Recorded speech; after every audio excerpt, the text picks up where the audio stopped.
Hello, ẹ̀yin èèyàn wa. A kú ọdún, a kú ìyèdún o. Ẹ̀mí á ṣe ọ̀pọ̀lọpọ̀ ọdún láyé o. A jọ ṣe pẹ́pẹ́ o. A ní fi ọdún tèyí ṣàṣemọ́ lágbára Kristi ọba ìyanu. Àmín. Nǹkan kan o. Ẹ̀yin èèyàn wa, nǹkan kan. Ẹ jẹ́ kí a ṣọ́ra. Bíbélì sọ pé ẹ máa ṣọ́ra ká sì máa gbàdúrà. Ẹ jẹ́ ká máa ṣọ́ra ká máa wọ̀ tó tá bá dúró ká kíyèsára, tá bá rìn lọ ká kíyèsára, tá bá wà níbikíbi tá bá wà, ẹ jẹ́ ká máa fura. Because àwọn nǹkan tó ń ṣẹlẹ̀ ní ayé yìí ó ga jù, especially Nigeria wa ìkọlọ́n kó gbà wá ńbẹ̀. Láwọn ọ̀gá máa ń gbọ́ pé àwọn kan ké gbàǹjarè pé ọmọ lọ síbi iṣẹ́, wọ́n wà níbi iṣẹ́ bí ọmọ ṣe wá pé ìyá ẹ̀ pé wọ́n máa fi arrest òun lọ sí police station. Wọ́n ní lágo mẹ́rin ààbọ̀ nírọ̀lẹ́ Friday ní Ìlọrin ní ìṣẹ̀lẹ̀ yẹn ti ṣẹlẹ̀.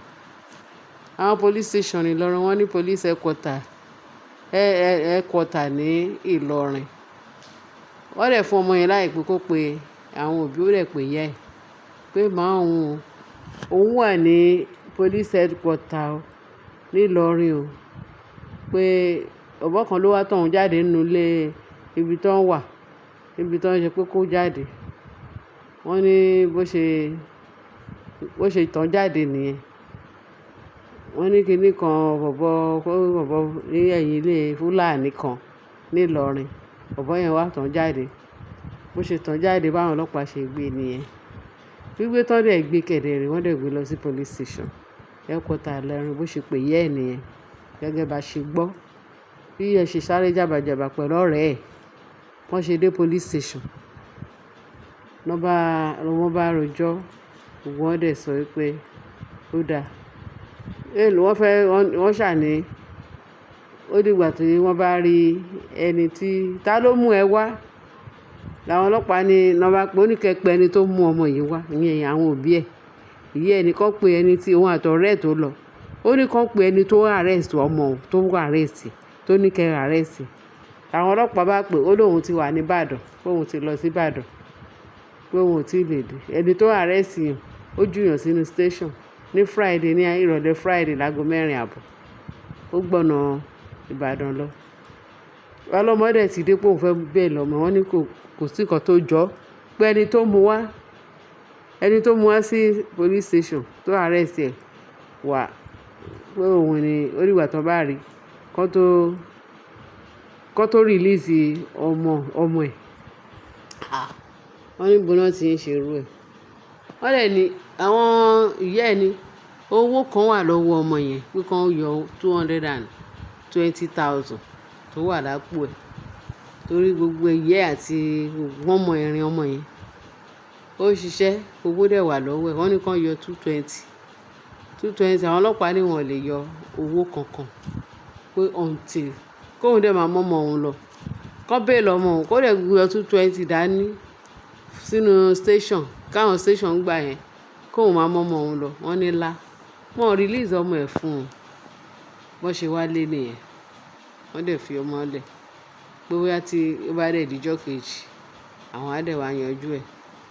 Since tó jẹ́ pé ó yìí wà lọ́dọ̀ àwọn ọlọ́pàá, custody àwọn ọlọ́pàá, pé kí ìyẹn ò sí problem. Bá dẹ̀ dọ̀la, wọ́n á mọ bó ṣe fẹ́ yanjú. Bó ṣe dé á di 10 o'clock lálẹ́, wọ́n ní wọ́n bá pe àwọn ìyá ẹ̀ pé kán wá bail ọmọ yẹn o. Pé kán wá bail ẹ̀, àwọn sì yọ̀ǹda. Ṣé bẹ́ẹ̀ sọ pé kóun má mú aago mẹ́rin ààbọ̀ tóun wá. Ṣé bẹ́ẹ̀ ní kóun má rí pé ẹ̀ ní release ẹ̀ fún òun. Báwo ló ṣe wá di 10 o'clock? Ó dáa. Ilẹ̀ ti ṣú, tó bá dẹ̀ dọ̀la, àwọn á wá bail ẹ̀. Since tó jẹ́ pé ó wà lọ́dọ̀ ẹ̀yin ọlọ́pàá, ẹ fi lẹ̀. Ilẹ̀ ti ṣú, àwọn ò lè máa rìn lóru. Wọ́n ló tún di aago 12 lóru lálẹ́ yẹn, lóru yẹn wọ́n tún pè wọ́n. Pé ṣé ẹ̀ ní wá gbé bail ọmọ yẹn, pé a ní kẹ́ wá bail ẹ̀, ẹni kiri. Àwọn ní ṣé nǹkan mi wà ńbẹ̀. Ọmọ wà lọ́dọ̀ yín, kí ilẹ̀ mọ́, jẹ́ kí ilẹ̀ mọ́ ká wá. Ká kúkú wá yanjú ẹ̀ ká wá bail ọmọ. Bí wọ́n ṣe lọ mọ́ lálẹ́ ọjọ́ yẹn nìyẹn tán ní kán tó wá bail. wọ́n ní báwo lọ́lọ́pàá ṣe máa béèlì fúnfún náà ti pé ọlọ́pàá wọ́n béèlì èèyàn ní nǹkan bíi aago 10 nígbà tó yẹ pé táìmù 4:30 ẹni kan máa béèlì lọ́sàn-án ó ṣe wá dòru wá ní ká wá béèlì páwọn ò wá o ó dẹ̀ di ọ̀la o ó kàn jẹ́ kílẹ̀ mọ́ bó ṣe wá títí ilẹ̀ fi mọ́ wà tí ilẹ̀ wá mọ́ bí ilẹ̀ ṣe wá mọ́ wọ́n bá tún pè wọ́n náà ti wá pè wọ́n ní ilẹ̀ mọ́ pé kán wá o pé ọmọ wọn wà ní mọ́ṣúárì o kán wá lọ gbé ọmọ wọn tó wà mọ́ṣúárì bó ṣe gbé ta nìyẹn tí gbogbo ará àdúgbò tó bẹ̀rẹ̀ sí ní pariwo ẹ wá wo èrò ní police station ló ní ṣọ́ṣọ́ṣọ́ wọ́n sọ pé irú ayé wo leléyìí ẹni kan gbọ́ ọmọ ní 10 o'clock 10 òru ó tún di 12 o'clock òru ẹ̀tún ní kó tó wá wọ́n tún wá gbọ́ wọn nílẹ̀ tìṣú wọn ń ṣerú ẹ̀ báwo la ṣe fẹ́ rìn lóru sísítọ́ ọmọ wà ní custody kò sí problem ìtìlẹ̀ bá mọ́ àwọn á wá ilẹ̀ dẹ̀ wá mọ́ ẹ wá pè wọ́n pé kán wá lọ gbé pọ́mọ yẹn pé kán wá gbé ní mọ́ṣúárì mo lẹ ti gbọ́rú ẹ̀ àwọn ọlọ́pàá àwọn police station ti Ìlọrin headquarter wọ́n níbẹ̀ ní ìṣẹ̀lẹ̀ yẹn ti ṣẹlẹ̀ ẹ̀yin èèyàn wa kí lẹ ti rí yẹn sí mo lẹ ti rí gbọ́ kí la ka ti irú èdèkéde wo àṣàkáṣà wo ní àwọn orílẹ̀-èdè Nàìjíríà fẹ́ tọ̀nà Nàìjíríà sí ẹ wo àwọn ọlọ́pàá gẹ́gẹ́ èèyàn tún sọ pé òun tún wà lórí police station pé wà tó save wọ́n ti lọ gbowó ṣó nǹkan tá à ń rò ní pé tí mo lérò ní tèmi o èmi ò mọ opinion mi lẹ̀ mọ nǹkan tó mú mọ́ pé tẹ bá kò sí ẹni tó máa kò sábẹ́ ọmọ tó máa gbọ́rù irú pálapàla yìí tí ò ní tó máa dákẹ́ tó máa wò opinion ti gbogbo yín ẹ jẹ́ sọ sínú comment section ẹ jẹ́ ká sọ sí comment section kọ́rọ̀ yìí kó go viral so torí a gbọ́dọ̀ wà very very very very vigilant àti ká dẹ̀ wà very careful fún àwọn ọlọ́pàá iṣẹ́ ọlọ́pàá nìkan àtúnṣá lọ sọ́dọ̀ ọlọ́pàá ṣé ìyẹn tó wà ní bàbàrà ká má tún sèèvù lọ́dọ̀ ọlọ́pàá táwọn ọlọ́pàá tún sọ pé ẹni tó lọ́mọ kó má bẹ́ẹ̀ lọ́mọ ti ẹni tó mú wá ṣé ẹni tó mú wá yẹn ṣó lágbára ju àwọn òbí lọ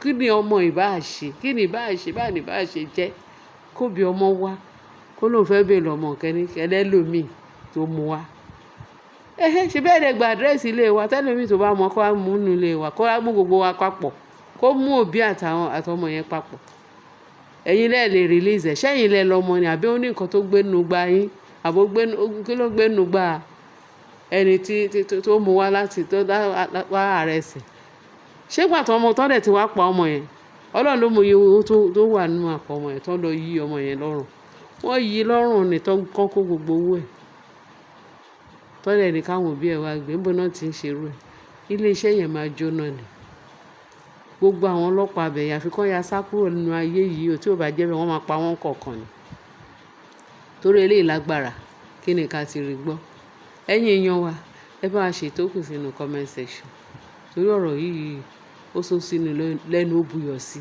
àárírú eléyìí rí o kọ́lọ́n kó ṣàánú wa kó gbà wá o kó bá tọ́jú àwọn ọmọ wa o kọ́lọ́n kó jọ o torí eléyìí ká máa mọ̀ wọ́n dẹ̀ pa ọmọ wọ́n dẹ̀ gba owó ọwọ́ ẹ̀ wọ́n ti gba wọ́n máa yí lọ́rùn nígbà tó lọ́mọdé pé kẹ́ release ọmọ fún wọn ẹ̀ ní release ẹni tó mú àwọn òbí ẹ̀ mọ̀ ọmọ kẹ̀dẹ̀ rèé àwọn dẹ̀ sọ ọmọ ń tàn I don't know bó ṣe rí ẹni yẹn tó fi wá arrest at the end of the day wọ́n dẹ̀ ní wọ́n ti pa pé kán lọ gbókùn ẹ̀ mọ́ṣúárì nínú police station kò jọ ẹ̀yin èèyàn wa ẹ sọ ìtókù sínú comment section kẹ́ bá wa ṣàlàyé kẹ́ bá wa rí sí kẹ́ẹ̀dẹ̀ bá wa mọ̀ sí torí eléyìí lágbára lè máa wòran báyìí ẹ ṣe tẹ́ fi ń tẹ́tí sọ ẹjọ́ ẹ bá subscribe kẹ́ bá share kẹ́ẹ̀dẹ̀ bá like ẹ ṣe God bless you ó ga ọ.